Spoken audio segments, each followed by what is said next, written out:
देखो बच्चों, अब हम करेंगे क्वेश्चन नंबर 5। इसमें क्या है, यहाँ पर ABRS और PQRS दो तुम्हारे पास पैरेललोग्राम है, ठीक है। तो देखो बच्चों, ये दोनों जो पैरेललोग्राम है they are on the common base है QR, ठीक है। और ये कह रहे हैं कि ये पैरेललोग्राम है तो AB और RS दोनों पैरेलल्स हुए ऑब्वियसली। तो यहाँ से हम कह सकते हैं कि area of PQRS is equal to area of ABRS। Reason बताओ। Parallelograms on the same base,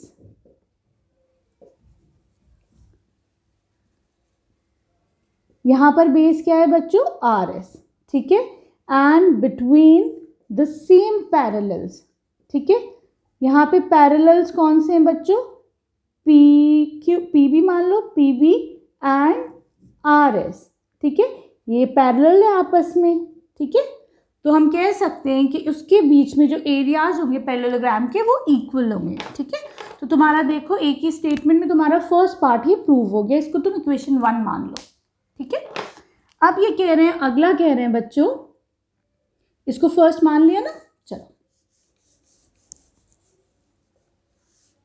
next ये कह रहे हैं you have to prove that area of AXS is equal to half of area of PQRS।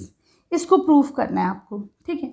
तो देखो बच्चों, हमें पता है कि area of AXS is equal to half of area of ABRS।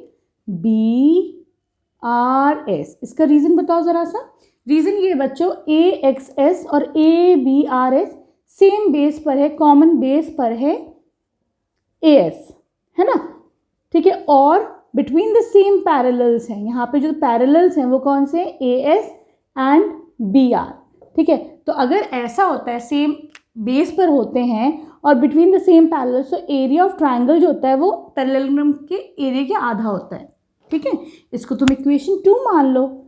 अब देखो बच्चों, फर्स्ट में हम पहले ही प्रूव कर चुके हैं कि ये एरिया किस एरिया के इक्वल है, this area is equal to area of PQRS, ठीक है। तो हम कह सकते हैं